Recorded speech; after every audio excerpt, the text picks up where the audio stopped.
Hello everyone and welcome back to my channel, and in this short video I will tell you that how you can easily check ad activity on Facebook. That's quite simple, interesting and easy.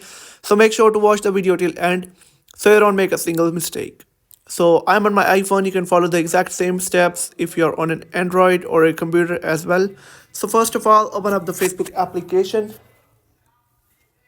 and then tap on three lines on the bottom right to head over to the menu, and then you'll have to tap on settings and privacy right here, and then tap on recent ad activity. And once you're on this page, you'll be able to find all the ads that you have clicked on, and on the top right corner you'll find an option of saved, and tap on that, and right here you'll be able to find all the ads that you have saved on Facebook.